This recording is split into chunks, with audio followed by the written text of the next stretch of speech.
Genshin Impact released this month, unleashing an open-world RPG game to PC, PlayStation 4, and mobile devices.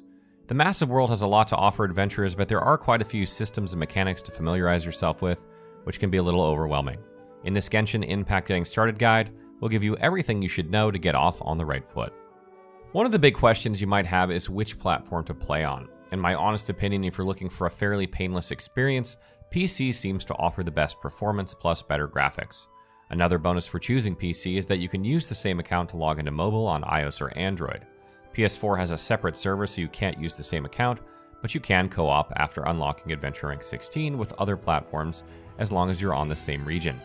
Switch has been announced to be coming in the future, but no fixed date has been set. I'm a little biased when it comes to PC, as I feel most comfortable using keyboard and mouse, but you can also hook up a controller if that's your preference. Mobile controls are touchscreen, and they are okay, but they can be a little hectic when you try to perform more intricate maneuvers such as climbing and gliding, or trying to attack a number of enemies, but there is some auto assist for combat. I usually use mobile to do some character leveling, for example, and is great for on the go. On PC and mobile, you can choose your preferred region, but you cannot migrate characters across region servers, so be wary in case you want to play with friends on other regions. You can create one character on each region server, though, without losing your progress on other servers. Just know that they act completely independently of one another, and that includes currency. So you've landed in Mondstadt, and you want to know what to do first. It might be tempting to run off into the wilderness and get lost in the many things you can do, but the best thing to do first is to do the main quests. This will get you your first 4 characters, plus increase your adventure rank, which will unlock more story and stuff to do. Concentrate on leveling a few characters first, this way you won't be underleveled when facing mobs while exploring. It's tempting to spread your XP items across all waifus, but to begin with, at least up until level 20, it might be worth just picking a few favorites and sticking to those. There is an abundance of XP items, so this should not concern you too much. Upgrade your weapons and artifacts. Your weapons give you some good physical damage, while artifact bonuses can help give you extra attack, increasing your critical chance, etc. I will go into more details about these in just a minute, but characters aside, this is where you should start. Genshin Impact is a game that rewards curiosity. See something sparkle? Notice a strange pattern of rock piles? These are puzzles, hidden treasures, and more to discover. As you travel around the different regions, you will notice different wildflowers, ingredients, and chests to loot. Make sure to unlock the waypoints you come across. Not only do they allow you to painlessly port from one place to another with no cost, they also reward you some adventure rank experience in the process. The more waypoints you unlock, the easier it will be to travel from one place to another. You should also make sure to talk to different NPCs dotted around towns and in the wild. And I don't just mean the ones that have a quest symbol floating above their head. They not only have a few interesting stories to tell, but may lead to a hidden reward.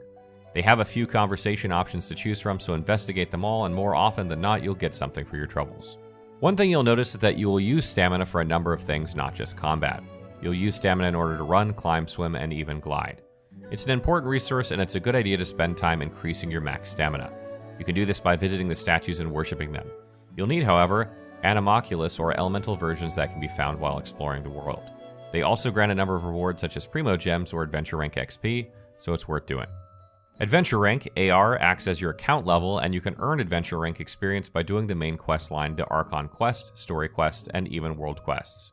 Each quest will usually tell you in your journal what they will reward. Unlocking a higher AR will come with some benefits. If you want to co-op, for example, with friends, you will need to unlock Adventure Rank 16 before you can do dungeons together. Increasing your AR will also offer more challenging daily commissions, which act as daily quests, which means better rewards. You can also earn AR experience for doing daily commissions, and even a bonus on top for completing all 4 of them.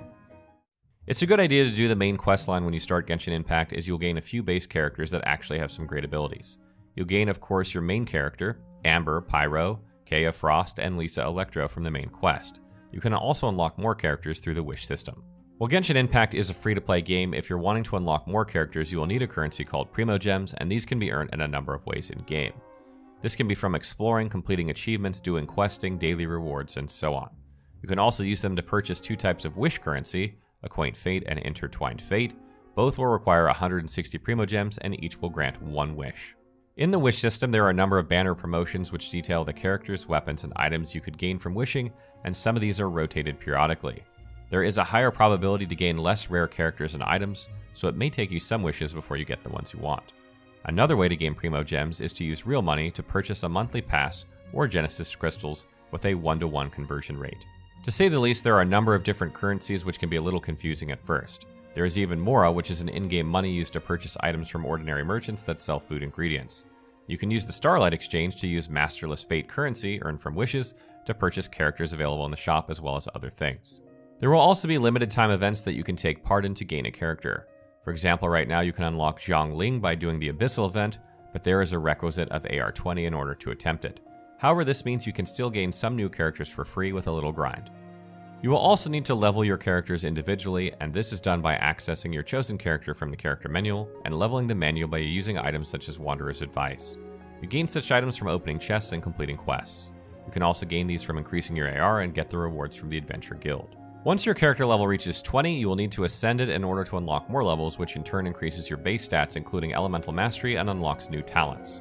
You'll need to find particular Ascension materials in order to ascend, and these can usually be bought from the souvenir shop using Animo Sigils, which can be gained from Mondstadt expeditions. However, some of these items can also be farmed by going to an area to loot them or from certain mobs. Note that you must be Adventure rank 15 in order to do this. Constellations are a type of passive skill tree which provides some upgrades but can only be obtained by acquiring duplicate characters. The way it works is any character duplicate you may unlock through the wish system will grant you items used to unlock constellation levels. Your main character, however, is slightly different, as you can gain these items from the main quest, Adventure rank rewards, or you can purchase them from the souvenir shop in Mondstadt. You have a maximum of 4 characters per party, and you can create different party combinations so you can change them easily. When creating a party, it's best to think about what characters would work well together, and that will be down to their element type and elemental abilities. For example, I like to use Amber, who uses a pyro element with her bow, and she also has an AoE ultimate which can rain down arrows on mobs, lighting the grass on fire. Then you can switch to Lisa and use her electro abilities to cause overload, dealing a good chunk of damage. Additionally, if you click the Elemental Resonance button in the party setup, you can see the added benefits you gain from having 2 characters of the same element in your party. Remember which elements cause which reactions, as this will help you plan your parties, creating some devastating combinations depending on the task at hand, whether you're doing a time challenge or dealing with a mob. My top tip for loot is, loot everything. For hoarders like me who have trouble with maxing out inventory easily in most games, Genshin Impact gives you a very generous 30,000 slots, but you will definitely need them. It is loot galore, as you will need duplicate weapons, materials, ingredients, artifacts, and more for upgrades. So pick up everything and don't worry about storing it all, you will use it up over time. While there isn't gear in the game, you will have artifacts, a set of 5 for each character. There are different artifact sets that provide 2 and 4 piece bonuses. Pay attention to what these set bonuses are because they can really boost the effectiveness of your character. You will also find that you gain a number of duplicate artifacts, and these will pile up in your inventory. You'll need to use them to upgrade your current artifacts for each character, so don't destroy them or sell them until you've done so. The weapon system is similar to artifacts, but you have options to enhance or refine your weapon. Duplicate weapons can be used to refine the same weapon, increasing its bonus but not its base damage, while enhancing a weapon uses enhancement ores that you will find and will boost the damage of the weapon. This is the easiest way to increase your damage, and you should enhance any 4 or 5-star weapon you find as high as you can and equip it on your favorite character that uses that type. Visit the blacksmith called Wagner in Mondstadt to get him to create enhancement ores if you're lacking weapon upgrades.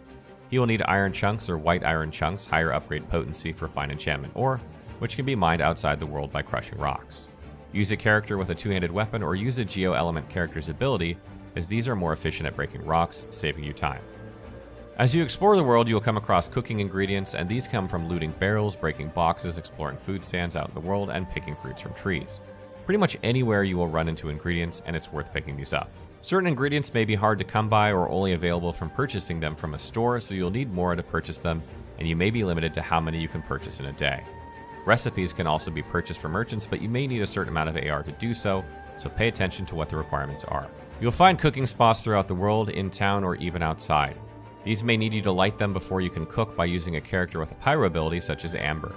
Once you have your ingredients, you can cook a recipe, which is a sort of quick mini-game. Each recipe will have a minimum number of dishes you'll need to cook before you can become proficient and unlock Auto-Cook. Auto-Cook allows you to cook multiple of that dish at the same time, which saves you some. You can also choose which character cooks that dish, as certain dishes will gain bonuses if a certain character cooks it.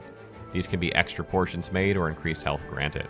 Each recipe also has a different effect. It may heal a character in one go, heal over time, be used to resurrect a fainted character, or give some other effect such as increased critical chance. Pay attention to what each recipe does for best results. The following are some useful things to know. You can create a main character on any region, PC, iOS, or Android, but you cannot co-op across other regions. You can add friends by adding their user ID, or UID, which can be found either on the bottom right of the screen or found in the main menu. You cannot transfer characters across region servers. You can drown if you run out of stamina. You can take fall damage from falling from high heights, and you can even die this way. You can use elements such as cryo to freeze water and walk across lakes, and use your main character's wind ability to extend the frost. Complete your adventure handbook to gain some extra resources, as it helps you keep track of things that will help your progression. Don't forget to check your mail, because you may get sent some Primo Gems from Paimon and you might not have realized it. Pay attention to the current events and try to complete them as soon as you can for extra rewards. Hopefully this guide helps you navigate the big world of Genshin Impact and helps shed some light on the in-game systems that can be a bit overwhelming to new players. You'll be able to get the hang of it in no time. If you have any other tips to share with new travelers, let us know in the comments below. For more Genshin Impact help, be sure to visit our wiki for all the latest and help others by contributing.